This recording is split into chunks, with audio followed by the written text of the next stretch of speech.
Hello दोस्तों, कैसे हैं आप सभी। मैं संजय आप सभी का मैथ भाई संदीप सर पे स्वागत करता हूं। दोस्तों, जैसा कि आपने थंबनेल में देख लिया होगा कि आरआरबी ग्रुप डी 2021 में नौकरी आपकी पक्की। 2021 में आपकी नौकरी पक्की, तो इन सभी चीज़ों पे हम बात करने वाले हैं। सबसे पहले मैं दिखा देता हूँ आपसे क्या क्या बातें करने वाला हूँ। सबसे पहले बात करेंगे कि 2021 में आपकी नौकरी पक्की, तो वो कैसे पक्की होगी, इस चीज़ के बारे में बात करने वाले हैं। ठीक है। एग्ज़ाम डेट अप्रैल में है। रेलवे ग्रुप डी की एग्ज़ाम डेट, जैसे कि आपको पता है कि अभी एनटीपीसी के एग्ज़ाम चल रहे हैं। एनटीपीसी के जस्ट जैसे ही सीबीटी 1 एनटीपीसी का कंप्लीट होगा, उसके जस्ट बाद अप्रैल में क्या है दोस्तों, हमारे आरआरसी ग्रुप डी के एग्ज़ाम स्टार्ट होने वाले हैं। ठीक है। तो सबसे कम कंपटीशन है, देखो तो एक बार, मतलब सबसे कम कंपटीशन एग्ज़ाम में रहने वाला है। वो मैं आपको बताऊंगा वो किस तरीके से इसमें सबसे कम कंपटीशन रहने वाला है। मैं आपको प्रूफ के साथ बताऊंगा, कोई आपसे फालतू की बातें करूंगा नहीं। ठीक है दोस्तों। और कैसे होगा सिलेक्शन, जाने इन सभी चीज़ों पे बात करने वाला हूँ। और मैं एक बार आपको दिखा देता हूँ टोटल पद कितने रहने वाले हैं। इन सभी चीज़ों पे बात करेंगे, एकदम डिटेल में डिस्कस किया जाएगा कि इसका सिलेबस क्या है।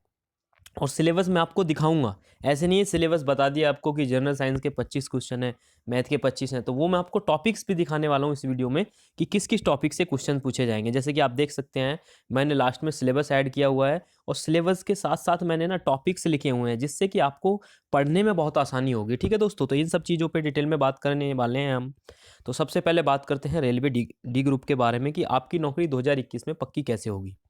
ठीक है दोस्तों, देखिए, जैसा कि आपको पता है कि रेलवे एनटीपीसी के एग्ज़ाम चल रहे हैं, और आपको पता है कि रेलवे एनटीपीसी की अगर हम बात करते हैं ना, तो ग्रुप डी से तो बहुत ही ज़्यादा कंपटीशन है इसमें। अगर हम पोस्ट की बात करेंगे तो पोस्ट भी ग्रुप डी से काफ़ी कम है एनटीपीसी में, और फॉर्म भी इससे ज़्यादा भरे गए हैं। ठीक है दोस्तों, तो सबसे कम कंपटीशन इसमें रहने वाला है, क्योंकि इससे पहले जितने भी फॉर्म अभी तक भरे थे, आपको पता है कि ये 2019 में हमारी वैकेंसी आई थी।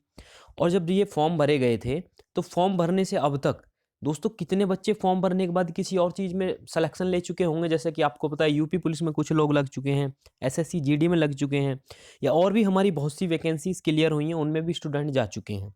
तो रेलवे डी ग्रुप में बहुत कम कंपटीशन रहने वाला है इस बार, वैकेंसीज बहुत ज़्यादा हैं। अगर हम एनटीपीसी की बात करते हैं, देखिए, सबसे पहले मैं बता देता हूं, अगर हम एनटीपीसी की बात करते हैं और ग्रुप डी को, दोनों को कंपेयर करके अगर मैं देखता हूं, अगर एनटीपीसी की बात करते हैं तो टोटल वैकेंसी है 35,208 वैकेंसी है हमारी एनटीपीसी में। किसमें है ये, एनटीपीसी में।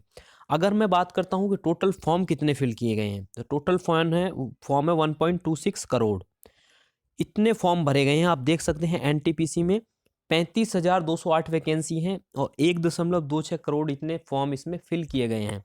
और आपको पता है कि एग्ज़ाम भी इसके चल रहे हैं। ठीक है दोस्तों, अब देखिए आगे बात करते हैं।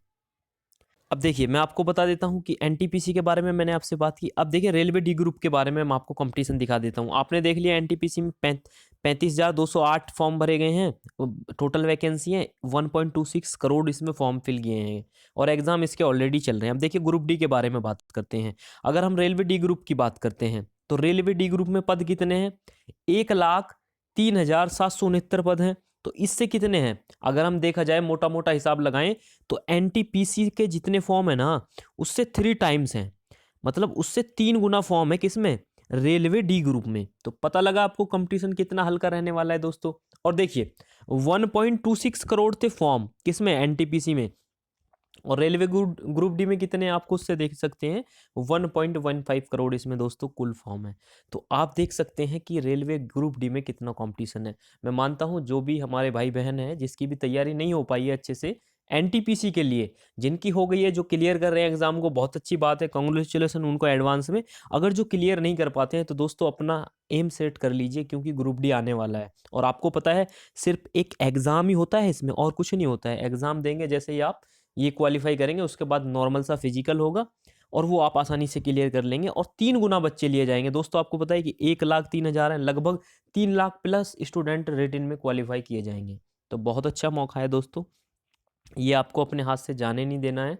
एग्ज़ाम डेट इसकी अप्रैल में है, कंफर्म है अप्रैल में। आप बिल्कुल भी इस चीज़ को सोच विचार ना करें कि भाई कब होगा इसका एग्ज़ाम। ठीक है, तो आपको एग्ज़ाम डेट पता लगी, और कंपटीशन देखा आपने, अगर मैं एनटीपीसी से ही कंपेयर किया, और उससे अगर मैं बात करता हूँ कि बहुत से ऐसी मतलब वैकेंसी हैं जो तब तक कंप्लीट हो लेंगी, मतलब जब तक ग्रुप डी का एग्ज़ाम होगा, तो बहुत से स्टूडेंट एग्ज़ाम में नहीं बैठेंगे। और बहुत से कुछ स्टूडेंट ऐसे होते हैं, अगर 100% स्टूडेंट ने फॉर्म भरा है, तो 100% में मैं आपको बता देता हूँ, देखिए अगर 100% स्टूडेंट ने फॉर्म भरा है ना, तो 100% ग्रुप डी आपको पता है कि एज इसमें ज़्यादा लेते हैं, तो मैक्सिमम सभी लोग इस फॉर्म को भर देते हैं। तो कम से कम मैं बता रहा हूँ 70% स्टूडेंट तो पढ़ ही नहीं रहे हैं ग्रुप डी का फॉर्म भरने के बाद, वो सोच रहे हैं कि फॉर्म जब मतलब एग्ज़ाम आएगा देने चले जाएंगे। तो आपको क्या करना है, आप जो 30% स्टूडेंट पढ़ रहे हैं ना, बस आपको उनमें आना है, और उनमें भी 30% में ना 10% में कंपटीशन रहने वाला है बहुत अच्छे लेवल का। तो आपको क्या करना है, अच्छे से अपनी पढ़ाई स्टार्ट करनी है। मैं बताने वाला हूँ किस तरीके से आप पढ़ाई करेंगे। अगर आपने अभी तक भी कोई अपनी मतलब स्ट्रेटेजी नहीं बनाई है, तो आज से आप बनाएंगे। किसी भी चैनल से पढ़िए, मैं ये नहीं बोल रहा हूँ कि आप हमारे चैनल से पढ़िए, लेकिन क्या है कि आप ना 2021 में ना इसमें आपको सिलेक्शन लेने का ना बहुत अच्छा मौका है। ये जो 2021 है ना, आपकी नौकरी पक्की आप कर सकते हैं। चाहे आपने दिल्ली पुलिस एग्ज़ाम दिया, आपका उसमें नहीं हो पाता है, या जेल वार्डन में नहीं हो पाता है, या और भी बहुत से आप पेपर देते हैं नहीं हो पाता है, तो ग्रुप डी को आप नहीं जाने देंगे। ग्रुप डी को आप नहीं जाने देंगे, इसमें आपको 100% सिलेक्शन लेना है दोस्तों। ठीक है, कैसे होगा सिलेक्शन, इन सब चीज़ों पे मैं बात करने वाला हूँ, सारी चीज़ आपको डिटेल में बताऊँगा। ठीक है, मैंने आपको कंपटीशन बताया, कितना कम कंपटीशन रहने वाला है इसमें। टोटल पद मैंने आपको बता दिए हैं, कितने पद हैं इसमें और कितने फॉर्म भरे गए हैं दोस्तों। ठीक है, अब आगे चलते हैं, सिलेबस के बारे में डिस्कस करते हैं। सिलेबस के बारे में बात करते हैं, नेगेटिव मार्किंग कितनी रहने वाली है और टाइम कितना मिलने वाला है, किस सब्जेक्ट को कितना समय दें, सारी चीज़ों पे मैं बात करने वाला हूँ दोस्तों। ठीक है, सबसे जो पहला मैंने सब्जेक्ट लिखा हुआ है अपने, जर्नल साइंस लिखा हुआ है, देख सकते हैं आप, जर्नल साइंस है यहाँ पे। और ये जो जर्नल साइंस है, मैंने इसको रेड से हाईलाइट किया हुआ है एकदम पूरी तरीके से। तो ये जर्नल साइंस है ना, इसके 25 क्वेश्चंस आएंगे, जैसे कि आप देख पा रहे हैं 25 क्वेश्चंस आएंगे। और ये जो 25 क्वेश्चंस होंगे ना, ये एकदम बेसिक साइंस से आते हैं। मतलब ये नहीं है कि आपको एकदम डीपली कोई भी साइंस, मतलब फिजिक्स केमिस्ट्री बायोलॉजी तीनों इन्वायरमेंट सभी इसमें मतलब इंक्लूड रहते हैं। फिजिक्स केमिस्ट्री बायोलॉजी से मैक्सिमम क्वेश्चंस होते हैं। तो किसी में फिजिक्स ज़्यादा आ जाती है, किसी सेट में, किसी में बायोलॉजी आ जाती है, किसी में केमिस्ट्री आ जाती है। तो आपको क्या कर रहे हैं, फिजिक्स केमिस्ट्री बायोलॉजी को बिल्कुल एकदम बेसिक तरीके से पढ़ना है। ये नहीं कि आप डिटेल में किसी भी टॉपिक को पढ़ रहे हैं। ठीक है, तो आपको ग्रुप डी को पैटर्न देखते हुए, वैसे मैं आपको प्रीवियस ईयर के सारे जितने भी अभी तक एग्जाम हुए थे 2018 में, वो मैं सारे आपको मतलब सॉल्यूशन कराऊंगा, साइंस हो चाहे वो मैथ रीजनिंग हो। ठीक है, आपको बिल्कुल भी दिक्कत नहीं लेनी है। अब हम बात करते हैं मैथ्स की। तो मैथ के दोस्तों 25 क्वेश्चंस रहने वाले हैं। ठीक है, 25 मैथ के और 25 साइंस के और 30 क्वेश्चन रहने वाले हैं रीजनिंग के। दोस्तों अगर हम बात करें 25 और 25 कितने हो गए, 50, और 50 और 30 जोड़ दिया आपने, कितने हो गए, 80 क्वेश्चन आपके हो गए। अगर आप general awareness and current affairs को भी अगर आप इंक्लूड नहीं करते हैं, तो 80 क्वेश्चन हो गए दोस्तों। मैं मानता हूं कि अगर आप इन 80 में से 60 का भी आप स्कोर कर लेंगे ना नेगेटिव काटने के बाद, तो आपके लिए स्कोर काफ़ी अच्छा रहेगा। ठीक है दोस्तों, तो आपको क्या करना है कि साइंस, मैथ, रीजनिंग बहुत अच्छे से पढ़ना है। जिसको बोलते हैं बहुत अच्छे से पढ़ना है, प्रीवियस ईयर को ध्यान में रखते हुए आपको इस तरीके से तैयारी करनी है कि आप कम से कम साइंस में 20 क्वेश्चन सही करके आएँ, और मैथ में 20 करके आएँ, और रीजनिंग में आप 25 करके आएँ। टोटल आप 60 प्लस क्वेश्चंस आप इन तीनों में ही कर लेंगे। और general awareness and current affairs की अगर हम बात करते हैं, तो इसमें 10 क्वेश्चन भी आप कर लेंगे ना, तो आप 75 तब भी आप पहुंच जाओगे। और 75 क्या, मैं तो कह रहा हूँ कि अगर आप 65 भी आपका रॉ मार्क्स आ रहा है ना, तो आप रेलवे ग्रुप डी क्वालिफाई कर लेंगे, क्योंकि इसमें कंपटीशन बहुत कम रहने वाला है। और सबसे बड़ी बात क्या है दोस्तों, इसमें नेगेटिव मार्किंग होती है 1/3 की। इसका मतलब ये है कि अगर आपने 3 क्वेश्चन किए गलत, तो आपका जो एक सही होगा ना, तो वो भी आपका काट लिया जाएगा बाद में। तो आपको समझ में आया, 1/3 की नेगेटिव मार्किंग है। ये भी चीज़ आपको याद रखनी है, और अपनी पढ़ाई स्टार्ट कर दीजिए भाई, बहुत अच्छा मौका है। अगर ये मौका हाथ से निकल गया, तो फिर ये मौका कभी आपको फ्यूचर में नहीं मिलेगा। टाइम दोस्तों 90 मिनट मिलता है टोटल। ये 100 क्वेश्चंस होते हैं, 100 मार्क्स के होते हैं, 90 मिनट में आपको करना होता है बहुत आसानी से। ठीक है दोस्तों, तो इतनी चीज़ आपको समझ में आ गई। अब मैं आपको टॉपिक्स दिखाने वाला हूं कि किस सब्जेक्ट से कौन कौन से टॉपिक्स पूछे जाएंगे, जो आरआरबी ने अपनी ऑफिशियल वेबसाइट पे सिलेबस दिया हुआ है, उसी के रिगार्डिंग मैं आपसे बात करने वाला हूं। देखिए, सबसे पहले अगर हम बात करते हैं, आप यहाँ पे देख सकते हैं, यहाँ पे लिखा हुआ है the questions type and syllabus. The questions will be objective type with multiple choice are likely to be include question. देखिए, इसमें लिखा हुआ है, मैं आपको हिंदी में इसको बता देता हूँ कि जो क्वेश्चन होंगे हमारे ऑब्जेक्टिव टाइप होंगे, मल्टीपल चॉइस होंगे, मतलब ठीक है। एक क्वेश्चन के मतलब 4 ऑप्शन होंगे, आपको एक जो सही होगा उस पर आपको टिक करना है। ठीक है, सबसे पहले बात करते हैं हम किसकी, मैथ की। मैं मैथ की बात करते हैं सबसे पहले। देखिए, मैं इसको जूम मार के दिखाता हूँ आपको। सबसे पहले मैथ के ये जो टॉपिक है ना, आपको इनको बहुत अच्छे से पढ़ना है। कुछ लोग को क्या होता है कि सिलेबस ही नहीं पता होता है कि हमारा सिलेबस क्या है। तो सबसे पहले आपको सिलेबस को जानना है, उसके बाद सिलेबस के अकॉर्डिंग आपको पढ़ाई करनी है। अगर किसी के पास सिलेबस नहीं है दोस्तों, तो इसी वीडियो का स्क्रीनशॉट ले। स्क्रीनशॉट लेने के बाद इसी के अकॉर्डिंग आपको अपनी पढ़ाई करनी है, ठीक है। अगर बात करते हैं सबसे पहले मैथमेटिक्स की, तो टॉपिक से हमारा नंबर सिस्टम। नंबर सिस्टम आपको पढ़ना है। नंबर सिस्टम में जितने भी हमारे जो नंबर से रिलेटेड क्वेश्चंस होंगे वो नंबर सिस्टम में इंक्लूड होते हैं। और एडवांस मैथ का ये टॉपिक होता है। पहला टॉपिक है बेसिक है संख्याओं के बारे में, इवन ओड क्या होती हैं, सम विषम, ठीक है, अभाज्य भाज्य, इनसे रिलेटेड क्वेश्चंस बनते हैं आसान आसान से, जो कि आपको पढ़ने हैं, ठीक है।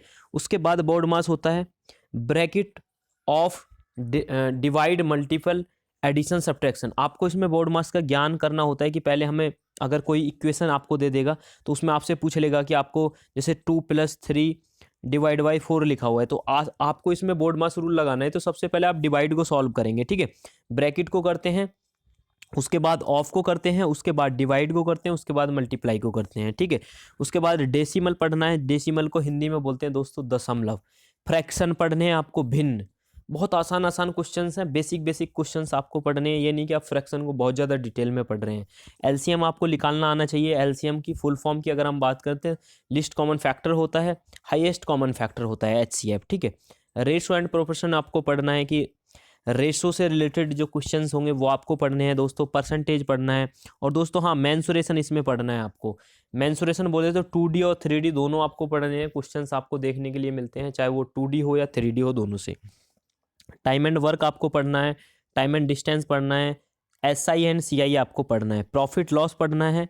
एलजेब्रा, अगर हम एलजेब्रा की बात करें तो बेसिक एलजेब्रा आपको पढ़ना है। ये नहीं कि आप बहुत डिटेल में जा रहे हैं एलजेब्रा की में, तो बेसिक एलजेब्रा आपको आना चाहिए। Geometry and trigonometry, elementary statics, square root and cube root पढ़ना है। कैलकुलेशन निकालना आना चाहिए। कैलेंडर क्लॉक, देखिए यहाँ पे देखिए, कैलेंडर एंड क्लॉक, पाइपन, ये पाइपन टंकी इसको बोलते हैं। कैलेंडर एंड क्लॉक रीजनिंग का चैप्टर है, ये मैथ में दिया हुआ है। कोई सुनिए, आपको पढ़ना तो है, चाहे वो रीजनिंग में हो या चाहे मैथ में हो।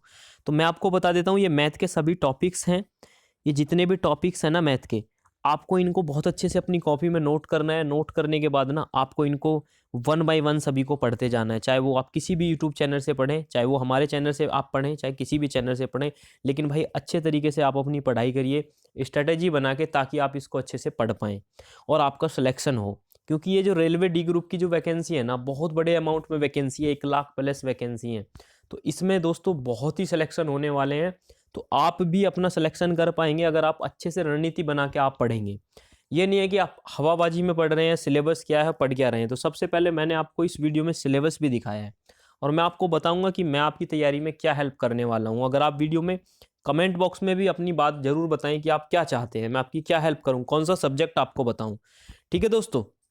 वैसे रेलवे ग्रुप डी की जितने भी अभी तक एग्जाम हुए ना, मैं आपको सभी के साइंस के क्वेश्चंस, मैथ के क्वेश्चंस सभी प्रीवियस ईयर कराने वाला हूँ जितना भी हो सकता है। तो अभी आपको इस वीडियो को ज़्यादा से ज़्यादा शेयर करना है, ठीक है। अब चलते हैं आगे, बात करते हैं हम किसकी, जनरल इंटेलिजेंस एंड रीजनिंग। इसके कितने क्वेश्चन मैंने बताए थे, 30 क्वेश्चन इसके आने वाले हैं, 25 इसके आने वाले हैं, ठीक है। एकदम आपको टिप्स में सारा सिलेबस पता होना चाहिए दोस्तों। यही एक सिलेक्शन का बहुत बड़ा उद्देश्य होता है।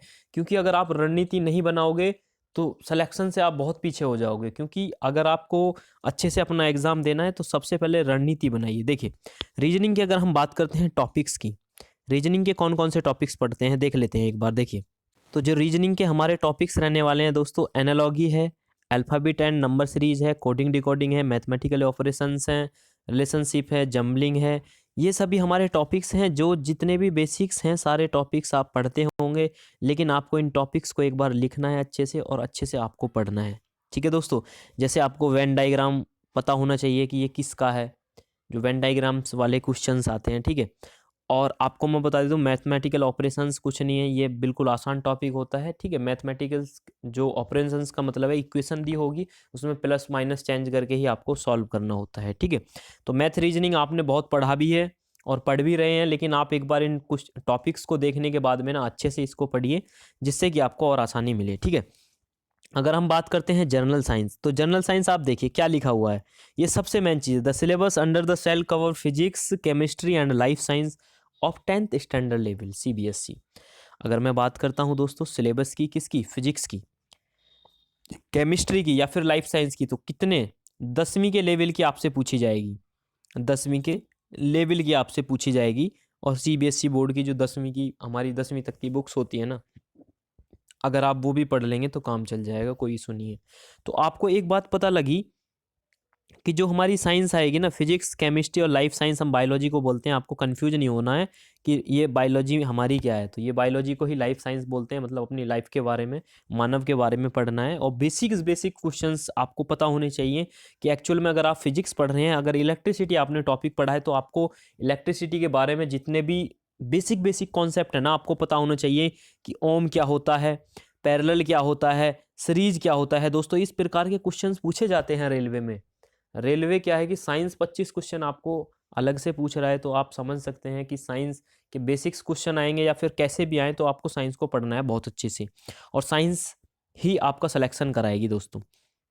जनरल अवेयरनेस की बात करें एंड करंट अफेयर्स की, तो आपको ये सभी देख सकते हैं, आपको इकोनॉमिक्स है, पॉलिटी है, ये सभी आपको पढ़ने हैं। स्पोर्ट्स से रिलेटेड है, साइंस एंड टेक्नोलॉजी, तो ये सभी चीज़ें आपको पढ़नी है। तो ये रहा दोस्तों हमारा सिलेबस जो रेलवे ग्रुप डी में आपको पढ़ना है, जिससे आपसे क्वेश्चंस पूछे जाएंगे दोस्तों। अब देखिए मैंने आपको बताया कि क्या क्या सिलेबस है, कितना टाइम मिलेगा, किस तरीके से आपको पढ़ना है, कितनी वैकेंसी है, एनटीपीसी से इसको कंपेयर करके मैंने आपको बताया है। तो दोस्तों अब आप लग जाइए अपनी तैयारी में। जिनका एनटीपीसी का एग्ज़ाम है दोस्तों, वो एनटीपीसी का एग्ज़ाम दें। जिसका एनटीपीसी की तैयारी नहीं है भाई, कंपटीशन उसमें ज़्यादा है, लग रहा है कि एनटीपीसी में सिलेक्शन नहीं होगा, तो भाई वो डी ग्रुप में लग जाएं। आज से ही अपनी रणनीति बना लें, तो भाई 100% आपका सिलेक्शन हो जाएगा, कोई नहीं रोक सकता आपके सिलेक्शन को।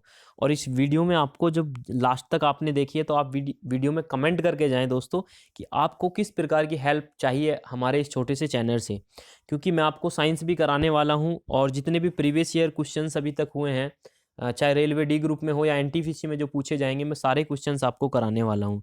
तो आप चैनल को सब्सक्राइब करके जरूर जाएं दोस्तों, और वीडियो जरूर बताएं कि आपको वीडियो कैसी लगी। ठीक है दोस्तों, तो मिलते हैं आपसे नेक्स्ट वीडियो में दोस्तों, तब तक के लिए बाय बाय, टेक केयर, अच्छे से अपना पढ़ते रहिए, ध्यान रखिए, बाय बाय।